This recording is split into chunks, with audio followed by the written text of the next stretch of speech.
Are the Ravens back? Are the Ravens good? I went missing in September, then running in November. Now I'm praying in December. The Minnesota Vikings. Oh, thanks, Santa. Look at this. And there's a riddle. It says, I just got my first in week. Vikings. Oh, thanks, Santa. Look at this. And there's a riddle. It says, I just got my first in week 15. But it might have cost me my first in 2021. I know what it is.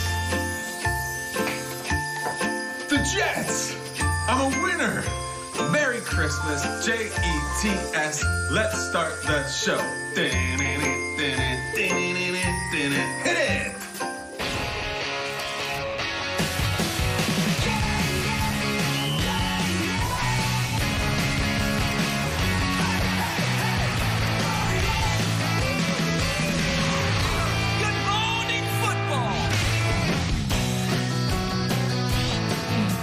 Football, the Christmas edition, right here, right now. We are live. We are with you as you open your presents, as you wake up, and hopefully there's smiles across the country this morning. My name's Kay Adams with these three guys who must have been really good all year long to get such great presents from NFL Shop. Nate Burleson, Peter Schrager, Kyle Brandt. Guys, happy holidays.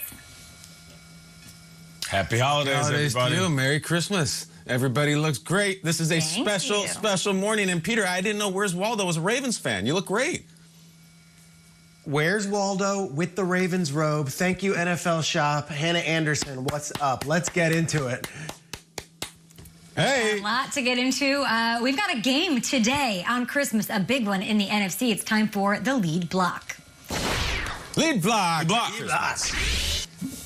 We bring in Jane Slater. Merry Christmas to you, Jane. You're there in New Orleans. A slow start for Drew Brees in his first game back from injury. He got rolling, though, in the second half. I'd like to see more of that today against the Vikings. How's Drew feeling ahead of this one? Good morning and Merry Christmas to you guys. Well, Drew Brees would like to see more of that, too. As you said, he was off to a rocky start in his first game back following the rib and lung injury. 0 for 6 in his first passing attempts. We didn't see him score until the second quarter. Now, when we talked to him on Monday, he said he felt fine and admitted he was just getting back into a rhythm. But he said the biggest challenge this week, other than trying to figure out why they were 1 for 11 on third down conversions and why that time of possession, 18 minutes and 46 seconds, was so lopsided, by the way, the worst TOP in the Brees-Payton era. He said the big thing this week was recovery. It helps that this isn't a Thursday game. Instead, it's a Friday, but you're still condensing 7 days of preparation into... So getting back this week is Jameis Winston back at number 2 after he surprisingly ended up on that COVID IR list. What that means is you get a bigger menu for Taysom Hill.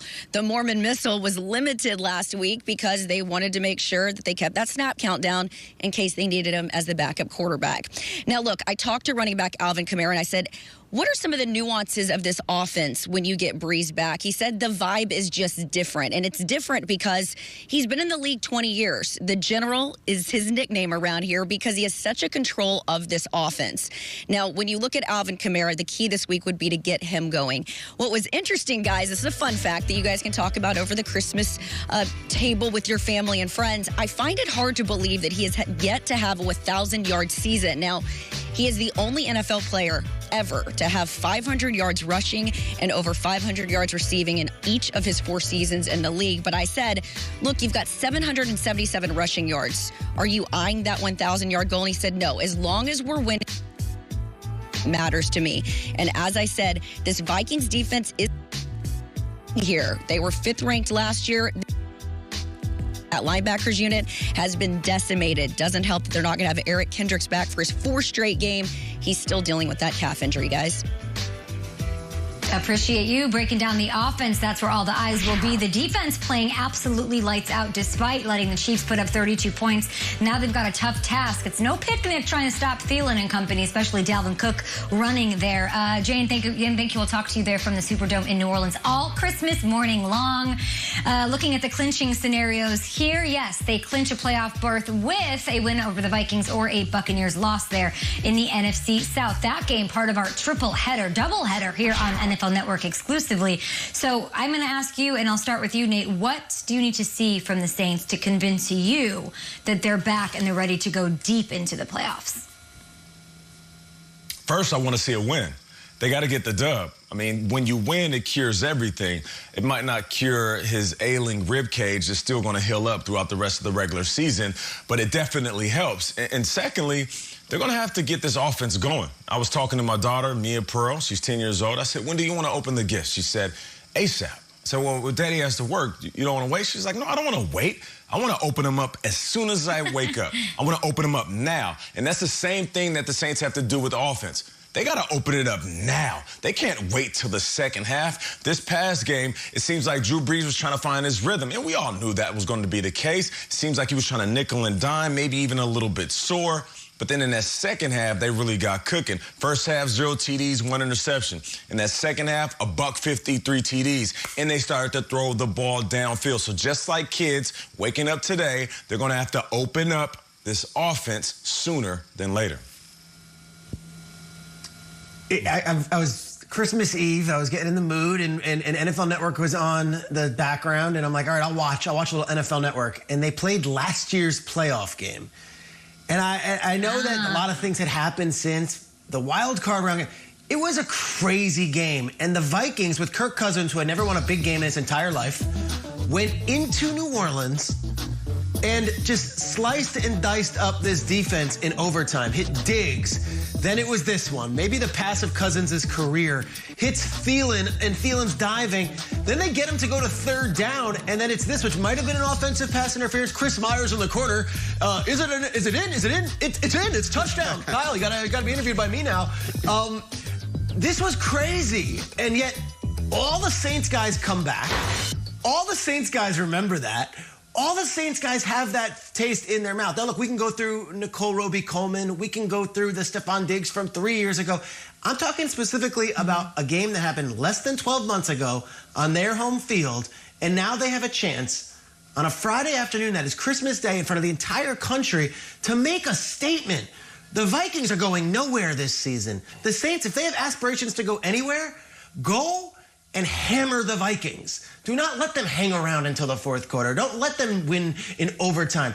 Go and hammer this Vikings team and make a statement and show us that, yeah, maybe you are the team in the NFC that we thought you were about a month ago. Peter shot out of a cannon. My statement is, Nate, my game ball goes to the Santa Claus you have in your house. I love that guy. I want to have a drink with that guy. I love the dude. I'm glad he could be part of the show. And I'm just glad we could do this on Christmas. There's so many families watching right now, so many children. Honestly, right now, I'm in my basement. My children are 2 floors up, sitting at the top of the stairs, waiting patiently to come down. The second this segment is over, I'm going to run upstairs during commercial break, have them come down, presents, cavalcade. It's really special. It's really cool, and we're going to have a fun show all morning. Meantime, about the Saints, I'm on the same thing. I want to see Drew Brees and the Drew Brees that I know. I think there's going to be a lot of people watching the Saints team today on Christmas Day that maybe don't watch a lot of football. I would love them to pass the Aunt Patty test. Aunt Patty doesn't know football, doesn't watch football. I'm speaking about my own Aunt Patty. If she sat down today and watched the Saints and Drew Brees, would she think, wow, that team's really incredible. That team's really impressive. I'd like to see that. And Drew's got this thing set up perfectly. He's at home. You get Christmas morning. He's got his beautiful children, Balin, Braylon, Galen, Halen, Palin, all of them. You get to have Christmas morning with him, which is wonderful. But I have to tell you guys, Christmas afternoon, not that great. It's 1 o'clock p.m. and your kid is asking, can you put together this 27,000-piece Lego Star Destroyer? It's terrible. It's a lot of batteries. It's a lot of assembling. And it's the most high-wire act that a father can ever do It is the applying of decals on new toys. It feels like open heart surgery, very stressful. Breeze is going to be at the Superdome. He'd rather be at the Superdome than applying decals and putting together Star Destroyers. I think we see a loose Drew Brees here, and I hope we see a happy one. Merry Christmas, Drew, and I'll put on a show and avenge that playoff loss.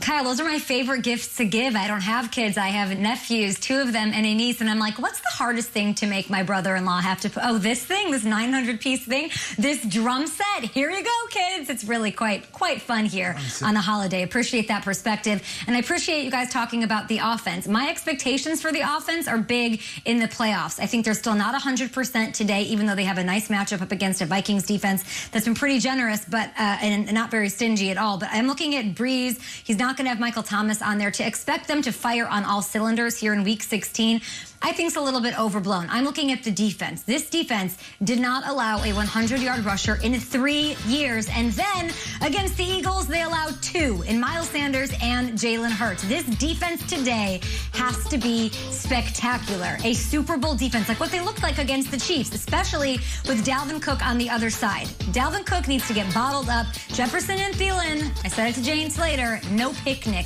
either. Okay, Peter. Kyle's out of here to open some presents. What do you got next? What do we got next? Nate and I are going to stick around right now. We're going to maybe break it out. Juju Smith-Schuster does some TikTok. He does some dancing. And Tua is going to be doing some playing. We're going to talk about all of this in 2-point caroling coming up after this.